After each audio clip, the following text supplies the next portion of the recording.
So, everyone, one of our first episodes, Josh and I ever did, talked about the analog and digital worlds and the relationship between the two. Right. And we thought it would be kind of fun to revisit this. We got a lot of positive feedback on the actual episode when we launched it. It was like, what was that? Like our second episode, Brian? Something like that. Yeah. And, look, honestly, Josh and I have gotten better at what we do on this Right. podcast to re-record and kind of re-riff. Launch out onto the loop with us today as we discuss the analog constructs revisited today on Curiosity Continuum.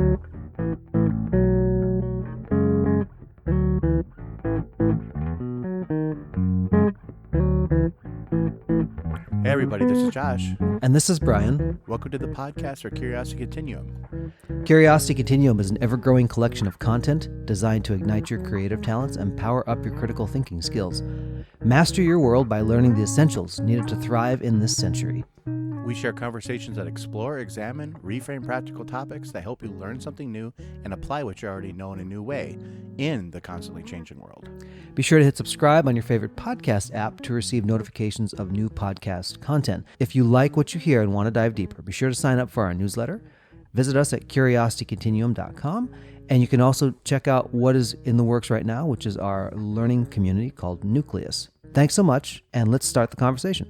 All right, Brian. So when we originally recorded this whole thing, we just started off talking about how we grew up between like the analog and the digital divide, basically, right?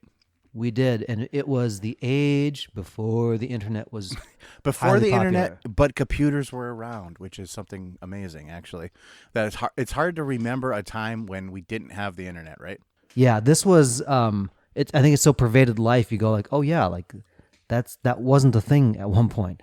I think we watch it on TV, like Stranger Things, or all your '80s retro movies. Go, oh, that's what life was like prior to this. It's like, well, yeah, and people who had those seeds of the analog foundations, this is how the world works, understood that this world actually worked without the technology beforehand. We can talk about innovations and things, but the world still exists.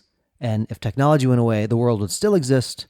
It would just be a very different kind of world now. We've become so dependent on those things. Right. And I think that it's also kind of important to note that people are analog. We are not natively digital beings, right? We are a collection of, at the very basic level, like we're a machine, but a bio machine, like a biomechanical machine, really, that we store memories and things chemically. So we are technically considered analog beings. So that comes natural to us, right? And the digital part is not so natural, but it's really kind of been very pervasive in everyday life, like Brian was talking about. And these things help us do our life, but it's not core to life. So Zoom has been a word that if you didn't know what it was prior to lockdowns around the world, you know what it is now. It's and I don't know anybody that doesn't have some type of ambivalent feeling toward Zoom. Not because they're not a good company, but it's because you had to force analog relationship constructs into a digital universe. Right. And so it was good because you could see your grandma, you could see your coworkers, you could have meetings, you could do other things, but you still lacked that in the room interaction. Yeah, the fallacy of this technology was that we thought, or the people providing the technology said it was a substitute for being in the room with somebody. Now, that's true. It is a substitute for that, but it's a poor substitute. Right.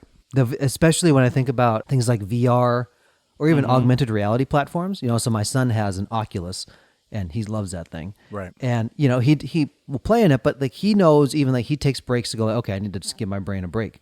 It's a different world. Oh, sure. And you can become immersed in it. It's fun. Playing Beat Saber or other games, it's a lot of entertainment. Your brain kind of has to go, oh, wait, this is the real world. I got to come back to it.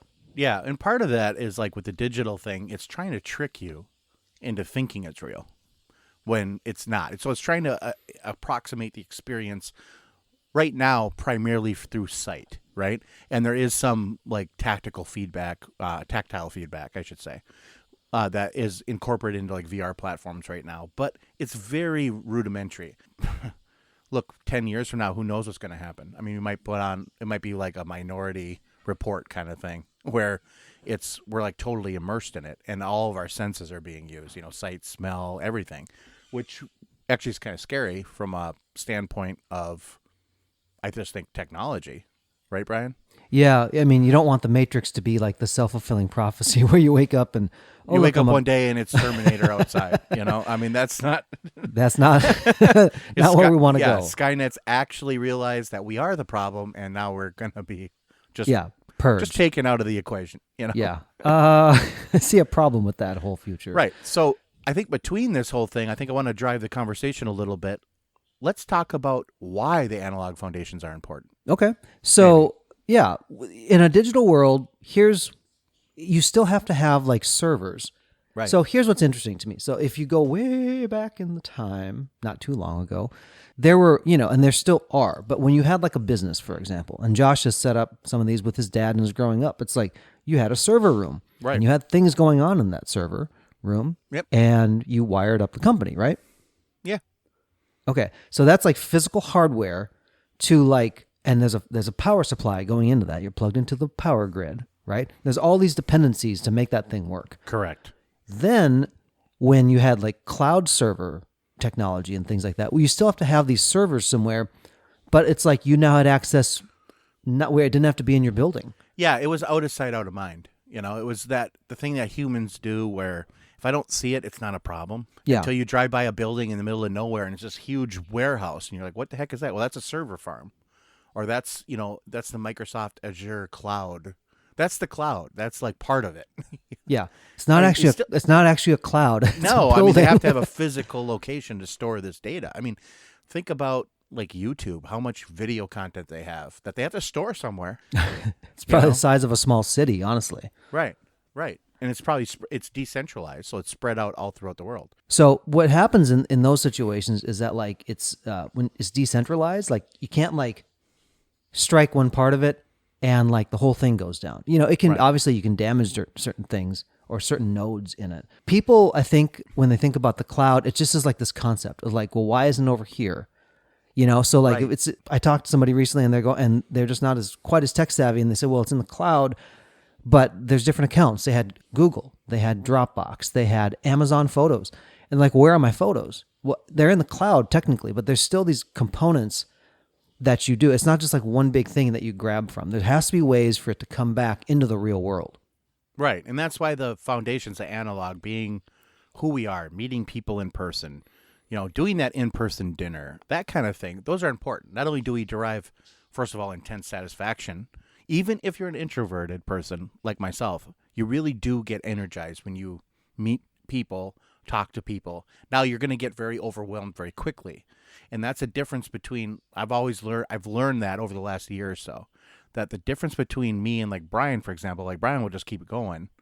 He'll push himself just to keep going. I just kind of tap out eventually, and I'll be like the guy just sitting in the corner, because I just can't handle it. Like I get to the point where I'm like, I got to just stop talking, just stop connecting. My brain just starts going crazy. And it's a really weird feeling. It's like, I can feel it coming on. So I'm like, okay, I know I got to kind of simmer it down now. But this helps everybody, and I think it's something that even introverted people like myself can learn. Yeah, I'm thinking about like those networking situations or social situations, I know there are times I just had like a real emotional human moment going in because you're tired and shagged out. You don't want to see anybody at the moment. You're like, I gotta go in. You throw a little fit, and it always turns out fine. You go like, hey, I'm gonna talk to 3 people. I have my 2 or 3 questions I'm armed with, and it's gonna work. And it always turns out wonderful. And this is why it's there's actually, let's talk about this social construct of the analog world. Yeah. When Josh and I are in a room, so let's we have a scenario, people. Josh and I are in a room moving about the space. Right. And let's say that we're just in like a meeting hall, right? And there's people talking. Let's say they have drinks going and stuff like that. You have real-time feedback to adjust what you're saying, how you're saying it. You have the ability to kind of like see other things outside of that one conversation experience. You have to filter through it. You have to decide what's important. You have to engage your senses. Yeah, pick what you want to listen to, basically. Yeah. Yeah. And so while the digital world is getting better at the approximation of like, hey, it's just kind of like the Internet of Things, like all these little things are somehow connected. The human mind, actually, when you're in a social situation, you have to do all this situational problem solving. You're adapting constantly. in those things, right? It's like I'm aware, like here comes a waiter and they're about to bump into me, or here's a server, whatever the conversation may be or the situation, you are constantly responding and also being proactive in something. It's a much richer feedback thing. And like Josh said, digital is trying to approximate that. And I think what happens is like when people start to feel kind of is digital depression a word, Josh? I don't know. I thought I may have read that once or something. It's like, or like a digital dystopia. It can be. Okay, well, we're going to coin that. I mean, it can be. Let's go for it. Mentioned here first on the podcast. Or like a digital dystopia. It's something where you realize this is part of an experience. And it might even be novel and it might be cool, but there's elements missing. It's because you're still sitting in a chair, maybe talking on a Zoom. You still have all those other things going on. You're trying to focus on this particular instance. It's like, I'm trying to find the words for it, Josh. I know what you're saying. It is really like, it is the approximation. It's just approximating one part of the experience. All the other sensory stuff is just not happening. So the audio that we're getting, like the peripheral vision you're not getting. I mean, I'm like in an office and Brian's in an office and we're talking to each other over Zoom. We're not really physically there. So we don't really see a lot of the body language unless the camera hits it. Both Brian and I are very animated talkers. We talk with our hands quite a lot. And so like you only see what the camera picks up, Right. And that kind of stuff is important because even if you don't notice it, you do subconsciously pick that stuff up. And I think that's what people are realizing with this approximation, like digital approximation with things, why it's just a little off. It's not quite what we would consider normal, And it's gotten better. Like again, kind of, but way better. Way better, but way better. But so I want to harken back to early aughts, and I went actually to the digital showing of Star Wars: Phantom Menace when it first came out. Sure. I saw the non-digital, and then I saw the digital version. They actually had both in theaters. I don't know if people remember that, but I just saw the only one that my small town had, which I'm pretty sure was the non-digital. So. I gotcha. So this was 2002, and I was living out in California, and it was the Sherman Oaks Galleria, the big movie theater that was there. I have a funny story to go along with that, where the guy I sat next to was a little bit funny. Real quick thing. We kind of sit down in the theater, and so what I'm doing also now is taking like this little analog detour before I get to the story, which in digital would be like, what the heck is that all about? This guy sat next to me, and he was very kind and polite. He said, "Hey, how you doing?" Is this the guy with the pea pods? Yes, this is the guy with the pea pods. This guy's wife pulled out like all this produce from the grocery store out of her bag. People try to she got a feed bag in her purse. I know. People are trying to smuggle gummy bears into something. She's got produce, and he opens up this like pound bag of pea pods, and he looks at me. Would you like some pea pods? And I'm like, I'm okay, but thank you. He goes, "Are you sure they're crisp and delicious?" I'm like, "I appreciate it, sir, but I think I'm okay." And that was it. I've never seen anybody else smuggle produce into a movie theater. Maybe they start offering it as a healthy alternative to like the Butterfinger. That's The problem is they would be rotting in there because people don't go to theaters to eat good things. Yeah, you're true. That's probably why they had to smuggle it in because right. I think you could just walk right in with that. I don't even think they were going to give a crap. You just come on in and say, "Look, I'm taking the pea pods," or just look at you weird and just walk right in. Yeah, that's what I would do. This guy was eating this produce, and it turns on. And so I had seen the non-digital version first. Sure. And I enjoyed it for what it was. And then I saw the digital version because I really wanted to see the difference. Now, at this point, like Josh said, it's gotten much better. But I remember watching it and looking at the colors and looking and listening to the sound, especially because I'm a musician. And I'm like, it just sounds cold. And like usually what that has translated to, if you're not a musician, it sounds cold. Like, what does that mean? If you listen to like records or you listen to something that's an analog form of... It's the actual sound. It's the actual sound, and the medium itself is imparting its own characteristics to it. Right. So there's like this natural distortion in the upper frequencies that just kind of warms everything up. It's kind of fuzzy. And it's like, that's part of the nature of it transmitting sound to your ear, and people got used to that. Yep. So now you have digital that doesn't have the medium kind of imparting its own color to the sound, and you're like, why does that sound cold? It's because it's doing it exactly the way it does. And it should be like, well, why wouldn't you want to listen to that? Well, it's because you had so many other things that were contributing to the experience. Right. That you go like, oh, it actually wasn't perfect. Part of the reason that like records have taken off again is because it's an entire experience. Like you go, you buy a record, you open the record up, you look at it, you're like, oh, this is beautiful. You know, it's shiny, black. You put it on your record player, you close it, you push a button and the needle goes on and you hear and then the sound plays. And it's a little crackly. It sounds just like, it just sounds, better. That's the warmness Brian's talking about. Like, it's the actual sound reproduce. It's not a reproduction of the sound, which is what digital is doing. Takes out all the characteristic. And because we're not perfect and humans are like used to imperfect things, I think. So it just sounds like more, you have a personal connection with it. It's an emotional connection, right? Mm-hmm. A lot of times too. So my son really likes EDM, which is electronic dance music, and a lot of electronica. Yeah. And I eventually soon want to get him some type of editing station where he can just start to play with these things. Sure. But what a lot of DJs and producers have done, especially, is they will actually change. It's called, if you quantize something in music, what that basically means is that you have the ability to kind of snap some imperfections to be perfect, right? Because human beings can have a really excellent sense of time. We can talk about musicians all day long on another podcast or something. But when a machine will say, okay, here's exactly 100 beats a minute, and it clicks it off, it's perfect. There's nothing that deviates from it. It's a perfect 100 beats per minute. But it starts to sound like it doesn't.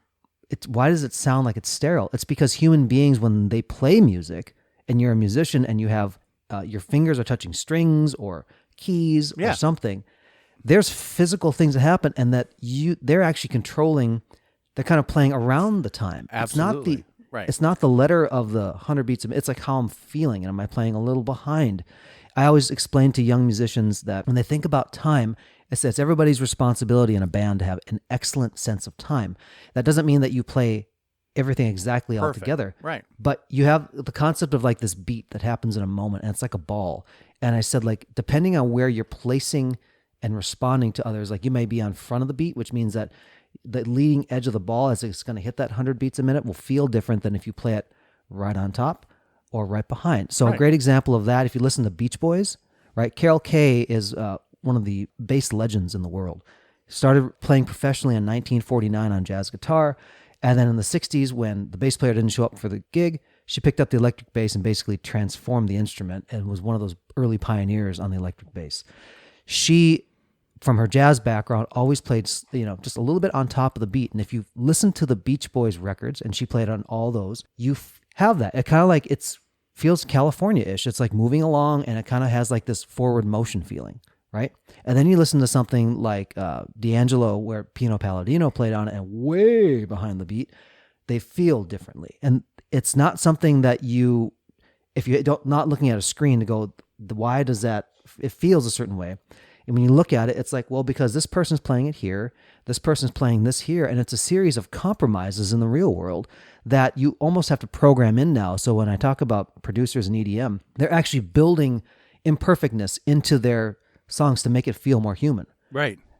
Which is, it's funny, but it's like a crazy concept, but it's what they're doing. Yeah, like you notice those things. Yeah. It's like, oh, man. The same with like AI, AI when they're talking to you on the phone now. Yes. Like they'll be like, oh, just wait a second, and you can hear them. They'll do imperfections on purpose. Yes. And so, like it's just a crazy conversation. It's a crazy technology. It's so when we let's talk about that for a minute too, because that's a conversation thing. So I know like there was a whole the Turing test, right? Basically, where can a machine kind of appear as enough of a human being to be able to convince a human being that they're not a machine, right? Right. Okay, so it's like that. Yeah, exactly. The Turing test, and then the uncanny divide, and all that. So why don't we put a comma here, and let's just go on with another episode for later with that conversation. Sounds good. We'll wrap this one here. Until next time, this is Brian. And this is Josh. For Curiosity Continuum.